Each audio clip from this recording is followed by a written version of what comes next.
جس میں سجا اور قافیہ کا خیال رکھا جاتا ہے، تو قرآن پاک کی بہت سی آیات ہیں جس کے اندر سجا اور قافیہ یعنی ایک جیسا اختتام، جس سے پڑھنے والے کو سرور ملتا ہے۔ اسماء حسنہ کا بیان بھی ہے، اللہ تبارک و تعالیٰ کے مبارک ناموں کا بیان بھی ہے، اور ایک انداز ہے قرآن پاک کا جو پڑھنے والے کو فرحت نصیب کرتا ہے۔ اللہ تعالیٰ قرآن سے ہم سب کو سچی محبت عطا فرمائے۔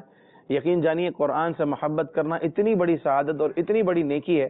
آپ اس حدیث پاک پر غور کیجئے، میرے آقا صلی اللہ تعالیٰ علیہ وآلہ وسلم کا فرمان ہے، اس کا خلاصہ یہ ہے کہ جو شخص یہ چاہتا ہو کہ اللہ اور اس کا رسول اس سے محبت کریں، فَلْيَنظُرْ، تو اسے چاہیے کہ وہ یہ دیکھے کہ وہ قرآن سے محبت کرتا ہے یا نہیں۔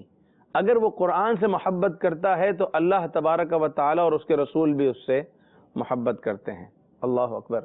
تو ہر ایک قرآن سے محبت کرے، اور قرآن سے محبت کا تقاضا ہے کہ تلاوت کرے، اور تلاوت بھی ایسی کرے کہ اسے خود اس میں شوق ملے، ذوق ملے، مزہ اور سرور و فرحت نصیب ہو، اور اللہ تعالیٰ یہ جذبات ہم سب کو نصیب فرمائے۔ آئیے اپنا اگلا جو سیگمنٹ ہے جس میں ہم اپنے تلفظ کی اصلاح کی کوشش کرتے ہیں، اس کی طرف بڑھتے ہیں۔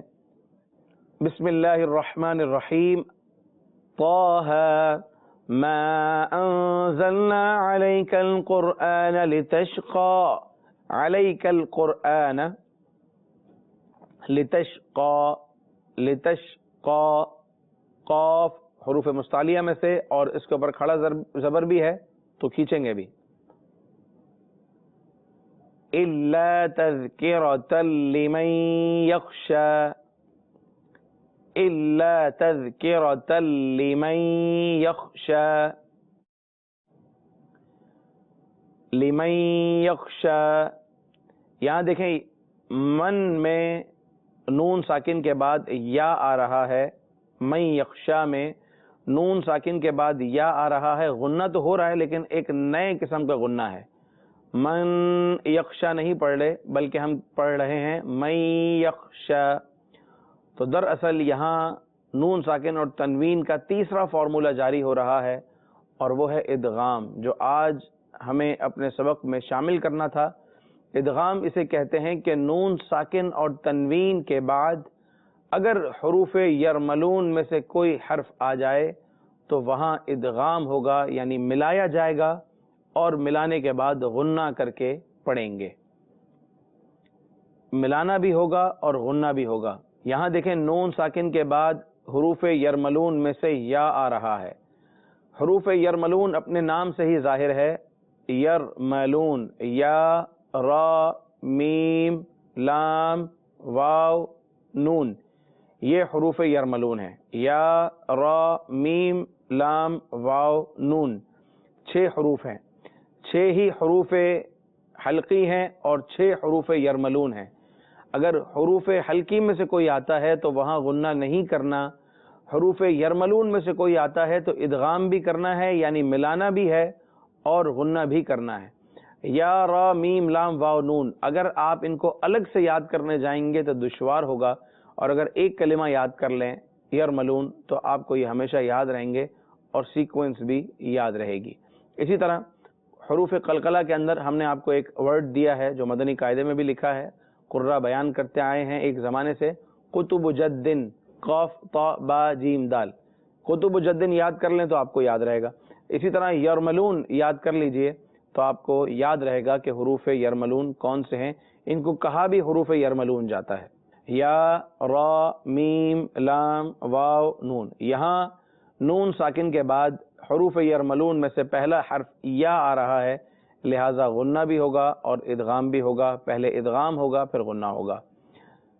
من یخشا، پریکٹس کیجئے، میرے ساتھ دہرائیے، دہرائیں گے تو انشاءاللہ آپ کو یہ ہمیشہ یاد رہ جائے گا اللہ نے چاہا، اور آپ کو بہت سی جگہوں پہ کام آئے گا۔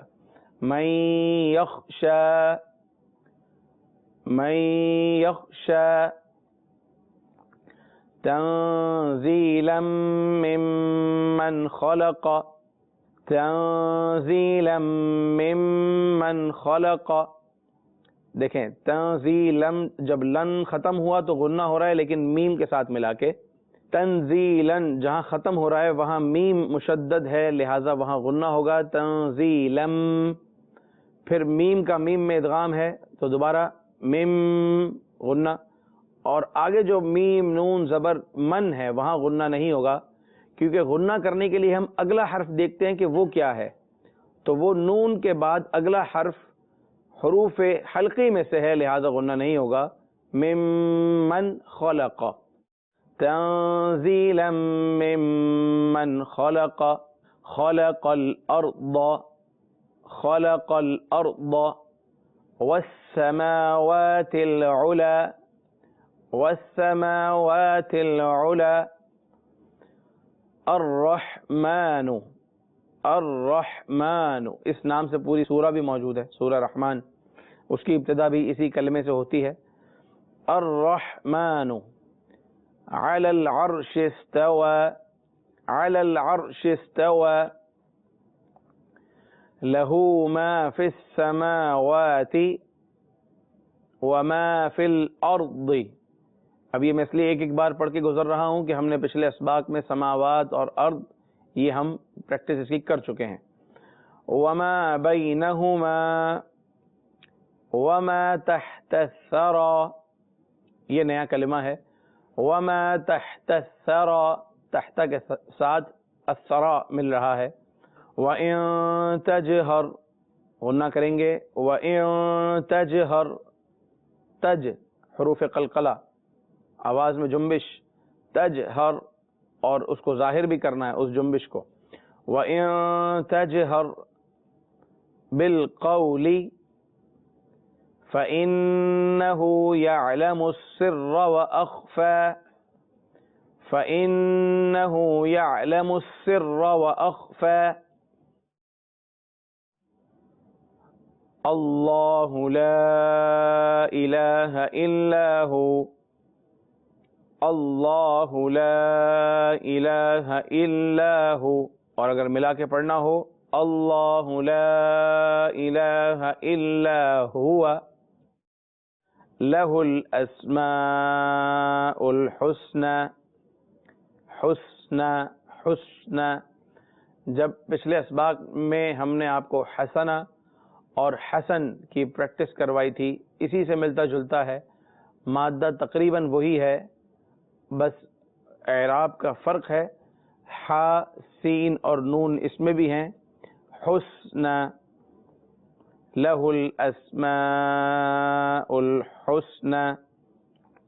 تو یوں ہم نے سورہ طٰہٰ کی ابتدائی 8 آیتوں کی تلاوت کی. کوشش کریں کہ ان آیات کو یاد کر لیجئے. انشاءاللہ آپ کچھ ہی بار اس کی تلاوت کریں گے تو آپ کو یاد ہو جائے گا. بہت ہی آسان آیات ہیں. نہ صرف یہ بلکہ قرآن پاک سارا کا سارا ہی آسان ہے. ارشاد باری ہے وَلَقَدْ يَسَّرْنَا الْقُرْآنَ لِلذِّكْرِ فَهَلْ مِن مُدَّكِرٍ. اللہ تبارک و تعالی نے ایک ہی صورت میں متعدد بار ارشاد فرمایا وَلَقَدْ يَسَّرْنَا الْقُرْآنَ لِلذِّكْرِ فَهَلْ مِن مُدَّكِرٍ. اور تحقیق ہم نے قرآن کو آسان بنایا یاد کرنے کے لیے، تو ہے کوئی اسے یاد کرنے والا؟ تو یاد کرنے والے بنے. اللہ تبارک و تعالی ہمیں قرآن پڑھنے سمجھنے والا بنائے. تو سورہ طٰہٰ کی 8 آیتوں کی تلاوت الحمدللہ آج میں نے کی، آپ نے سنی، اور ساتھ ہی ساتھ تلفظ درست کرنے کی کوشش کی. ساتھ ہی ساتھ ہم نے یہاں آج نون ساکن اور تنوین کا قاعدہ نمبر 3، اصول نمبر 3 ادغام کے حوالے سے اسے یاد کیا. لفظ یرملون یاد رکھیے گا. اب چلتے ہیں قرآنی واقعے کی جانب. صلو علی الحبیب صلی اللہ تعالی علی محمد صلی اللہ علیہ وسلم. آج جو قرآنی واقعہ بیان کیا جائے گا یہ قرآن پاک کے عجائبات میں سے ایک عجیب واقعہ ہے، جسے اصحاب کہف کا واقعہ کہا جاتا ہے. بہت ہی دلچسپ واقعہ ہے اور اس میں سیکھنے کے بھی بے شمار مدنی پھول ہیں. اصحاب کہف کا واقعہ سورہ کہف میں بیان ہوا. اصحاب کہف کون تھے، واقعہ کیا تھا، خلاصتاً ہی میں بیان کر سکوں گا. ظاہر وقت اس بات کی اجازت بھی نہیں دیتا کہ پورا تفصیلی بیان کیا جائے، لیکن انشاءاللہ کچھ نہ کچھ ضرور آپ علم کے مدنی پھول حاصل کر سکیں گے. اصحاب کہف، کہف والے، غار کو کہا جاتا ہے کہف. اصحاب کہف کا واقعہ کچھ یوں ہے کہ دقیانوس کا آپ نے نام سنا ہوگا، اور عمومی طور پر ہمارے یہاں بہت پرانی چیز کو کہتے ہیں، بڑی دقیانوسی چیز ہے یہ۔ دقیانوس دراصل ایک پرانے دور میں ایک بادشاہ گزرا ہے جو کہ ظالم تھا اور جابر تھا اور بت پرست تھا، قوم بھی بت پرست تھی، مگر اسی قوم میں شریف خاندان کے چند لوگ تھے جن کی تعداد میں اختلاف ہے، 7 تھے، 8 تھے، 6 تھے، بہرحال 7 کا قول لیا گیا۔ یہ اللہ تبارک و تعالیٰ پر ایمان لانے والے اور حضرت عیسیٰ علیہ السلام کا کلمہ پڑھنے والے لوگ تھے۔ ان کے لیے اپنا ایمان بچانا مشکل ہو گیا، دقیانوس نے ان پر ظلم کرنا شروع کر دیے۔ انہوں نے اپنا ایمان بچانے کے لیے یہ نکل گئے اور ایک غار میں جا کر انہوں نے پناہ لی۔ جب بادشاہ کو پتہ چلا کہ یہ 7 کے 7 جو ہیں غار میں پہنچ گئے، تو اس نے حکم دیا کہ غار کا جو منہ ہے اس پر ایسی دیوار قائم کر دی جائے کہ یہ ہمیشہ اندر ہی رہ جائیں اور ان کی یہی غار ان کی قبر بن جائے۔ حکم نافذ کر دیا۔ جس کے سپرد یہ کام ہوا شریف آدمی تھا، اچھا آدمی تھا، اس نے ان غار والوں کے نام لکھ کے، اصحاب کہف کے نام لکھ کر اور ان کی ہسٹری لکھ کر کہ یہ واقعہ کچھ یوں تھا کہ دقیانوس نے ان کو یوں کروایا اور یہ اچھے لوگ تھے، اللہ پر ایمان لانے والے تھے، عیسیٰ علیہ السلام کا کلمہ پڑھنے والے، جو بھی کچھ لکھنا تھا اس نے لکھ کر اس کی ایک کاپی دیوار کی، سمجھے کہ دیوار میں اس نے چھپا دی، کوئی صندوق بنا کر یا کوئی بھی ایسی چیز بنا کر، تانبے کی چیز بنا کر یا کوئی باکس بنا کر وہ تختی اس کے اندر رکھ دی، اور اس کا ایک اور نسخہ بنا کر جو ہے وہ بادشاہی خزانے میں جمع کروا دیا۔ وہ گزر گیا، لوگ بھول گئے۔ کچھ ٹائم کے بعد دقیانوس کا بھی انتقال ہو گیا۔ ظاہر اس دنیا میں رہنا کسی نے ہمیشہ نہیں ہے، ہر ایک آنے والے نے جانا ہے۔ دقیانوس چلا گیا، سلطنتیں بدلتی رہیں۔ ادھر غار میں جو لوگ موجود تھے، اللہ تبارک و تعالیٰ نے انہیں نیند عطا فرما دی اور وہ لوگ سو گئے۔ وہ سو گئے اور یہاں سلطنتیں بدل رہی ہیں، ایک کے بعد دوسرا، دوسرے کے بعد تیسرا بادشاہ، نہ جانے کتنے ادوار گزرے اور 300 برس گزر گئے۔ وہاں 300 برس تک وہ آرام کرتے رہے، سوتے رہے۔ یہاں 300 برس کے بعد ایک ایسا بادشاہ کہ جو دین کا اور اسلام کا چاہنے والا، جو حضرت عیسیٰ علیہ السلام کا کلمہ گو اور اچھا آدمی تھا، بڑی اچھی حکومت اور بڑے اچھے اس نے انتظامات چلائے، اور ایک وقت وہ آیا کہ اس کی قوم میں فرقہ بندی ہو گئی، اور فرقوں نے اس بات کا انکار کرنا شروع کر دیا کہ مرنے کے بعد بھی اٹھنا ہے، کیونکہ وہ دیکھتے ہیں کہ ہر آدمی جس کا انتقال ہوتا ہے، مر جاتا ہے، اسے مٹی میں دبا دیا جاتا ہے، مرنے کے بعد اٹھنے کا کوئی کانسیپٹ نہیں ہے۔ ایسا لوگوں نے سوچنا شروع کر دیا، اور اس طرح کی باتیں جو ہیں وہ گردش کرنے لگی۔ بادشاہ نے اللہ تبارک و تعالیٰ کے حضور گریہ وزاری کی، اپنا کمرہ بند کر کے اللہ تبارک و تعالیٰ کے حضور دعائیں کی کہ الہ العالمین کوئی ایسی نشانی دکھا دے کہ یہ قوم مان جائے کہ مرنے کے بعد اٹھنا بھی کوئی چیز ہوتی ہے، کس طریقے سے یقین دلایا جائے کہ مرنے کے بعد اٹھا جائے گا، کیونکہ اٹھنا تو قیامت کے دن ہوگا۔ یقین دلانے کے لیے اے اللہ کوئی نشانی ظاہر کر دے۔ اب اس طرف اصحاب کہف سو رہے ہیں، 300 سال گزر گئے۔ اللہ تبارک و تعالیٰ نے ان کے جسموں کی کیسے حفاظت فرمائی، یہ بھی قرآن پاک نے کتنے خوبصورت انداز میں بیان کیا ہے۔ وَتَرَى الشَّمْسَ إِذَا طَلَعَتْ تَزَاوَرُ عَنْ كَهْفِهِمْ ذَاتَ الْيَمِينِ وَإِذَا غَرَبَتْ تَقْرِضُهُمْ ذَاتَ الشِّمَالِ وَهُمْ فِي فَجْوَةٍ مِّنْهُ ذَلِكَ مِنْ آيَاتِ اللَّهِ مَن يَهْدِ اللَّهُ فَهُوَ الْمُهْتَدِ۔ رب کریم عز و جل نے ان غار والوں کی حفاظت کیسے فرمائی، انسان کے جسم کو کن کن چیزوں کی ضرورت ہوتی ہے، ہوا کی، روشنی کی، سورج کی کرنوں کی، اور اللہ تبارک و تعالی ان اسباب کا محتاج نہیں ہے، وہ چاہے تو ان کے بغیر بھی زندگی دے سکتا ہے۔ جس طریقے سے 4 سال بعد، 40 سال بعد، 60 سال بعد، 100 سال بعد، 500 سال بعد کے بھی واقعات ملتے ہیں کہ لوگوں کی قبر کھلی اور اس کے بعد جو میت برآمد ہوئی اس کے جسم میں خون بھی رواں تھا، ایسے واقعات ملتے ہیں۔ تو اس قبر کے اندر جو منو مٹی تلے ایک میت پڑی ہے، وہاں کس ہوا کا یا کس سورج کی کرن کا گزر ہے، لیکن ایک ظاہری اسباب ہیں کہ انسان کا جسم اچھا رہتا ہے جب وہ ہوا اور سورج کی کرنوں پر سے گزرتا رہے، ورنہ آپ دیکھتے ہیں کہ اگر ہاتھ پر بھی پلسٹر باندھ لیا جائے تو 1.5 مہینے بعد کھولتے ہیں تو اس کی شکل الگ ہوتی ہے۔ بہرکیف اندر وہ لوگ 300 برس سوتے رہے، اور غار ایسا تھا کہ سورج آتے ہوئے صبح کی کچھ کرنیں اندر آ جاتی اور شام کو جاتے ہوئے کچھ کرنیں غار کے اندر آ جایا کرتی تھی، یوں ہی ہوا ملتی رہتی تھی۔ 300 برس سوئے رہے، اس کے بعد اب جب اس شخص نے دعا کی، بادشاہ نے، اس دعا کا ثمرہ یہ ہوا، فائدہ یہ ہوا کہ ایک بکریاں چرانے والا، اس نے یہ سوچا کہ میں اپنی بکریوں کے لیے یہ غار کا انتخاب کرتا ہوں، آرام کرنے کے لیے، ان کو ٹھہرانے کے لیے. اس نیت سے اس نے یہ دیوار گرا دی.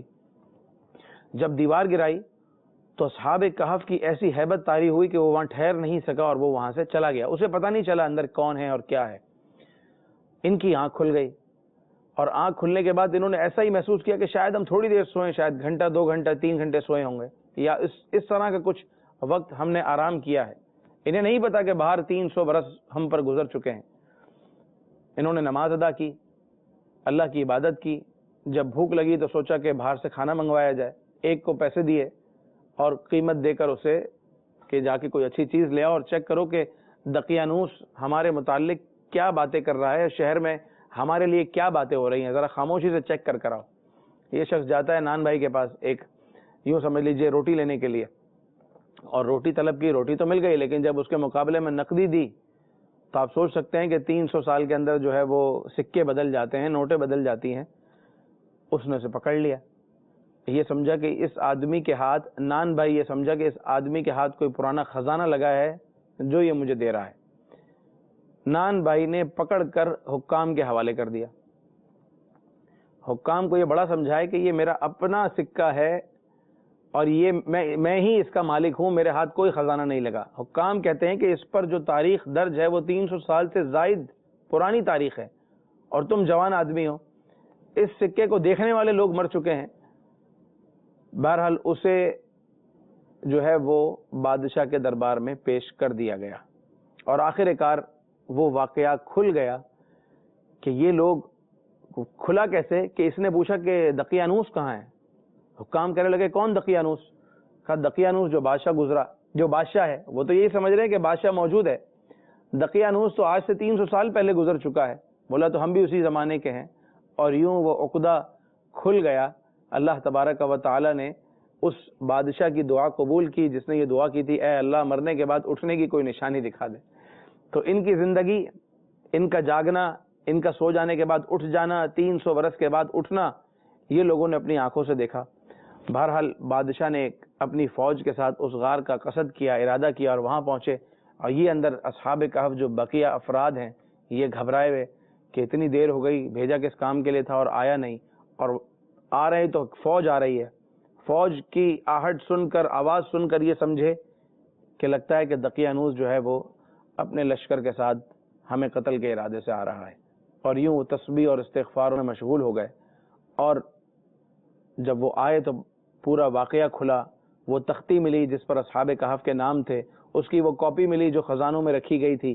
اصحاب کہف کا پورا واقعہ کھلا، اور اللہ تبارک و تعالی نے اس بادشاہ کی دعا یوں قبول فرمائی. تو پیارے محترم اسلامی بھائیوں، اب اصحاب کہف کتنے تھے تو قرآن پاک میں اقوال بیان ہوئے، اور اللہ تبارک و تعالی نے ارشاد فرمایا قل ربی اعلم بعدتہم، میرا رب ان کی گنتی خوب جانتا ہے، انہیں نہیں جانتے مگر تھوڑے. یعنی کچھ بہت کم لوگ ہیں جن کو پتا ہے کہ اصل گنتی کتنی تھی. حضرت عبداللہ بن عباس رضی اللہ تعالیٰ عنہ نے فرمایا کہ اصحاب کہف کی تعداد 7 تھی، اور 8واں ان میں جو تھا وہ قطمیر نام کا کتا تھا. تو اسی غار میں جو ہے ان کو ایک تابوت کے اندر ان کے لیے تابوت بنوائے گئے، وہیں ان کی قبر بنی، اور وہیں پر ہی جو ہے ایک مسجد قائم کی گئی. اور اس مسجد میں ہر سال آتے تھے اور گویا کہ عید کا دن مناتے تھے کہ اس امت پر یا اس قوم پر اللہ تبارک و تعالیٰ کا یہ احسان ہوا. اور جس دن کوئی احسان ملے، کوئی فضل ملے، اسے عید کا دن منانا یہ اصحاب کہف کے زمانے سے طریقہ چلا آ رہا ہے. تو لوگ آتے تھے، عید مناتے تھے. اللہ تبارک و تعالیٰ ہمیں قرآن فہمی نصیب فرمائے، ان واقعات سے درس عبرت حاصل کرنے کی توفیق عطا فرمائے. اس واقعے سے یہ بھی پتہ چلا کہ جو بزرگان دین کے جو مقبرے ہوتے ہیں وہاں پر مساجد بنانا یہ پرانے دور سے چلا آ رہا ہے. اللہ تعالیٰ عمل کی توفیق دے. آمین بجاہ النبی الامین صلی اللہ تعالی علیہ وآلہ وسلم. سبحانک اللہم وبحمدک، اشہد ان لا الہ الا انت، استغفرک واتوب الیک. صلو علی الحبیب صلی اللہ تعالی علی محمد صلی اللہ علیہ وسلم. چلو سیکھیں قرآن، چلو سیکھیں قرآن، چلو سیکھیں قرآن، چلو سیکھیں قرآن.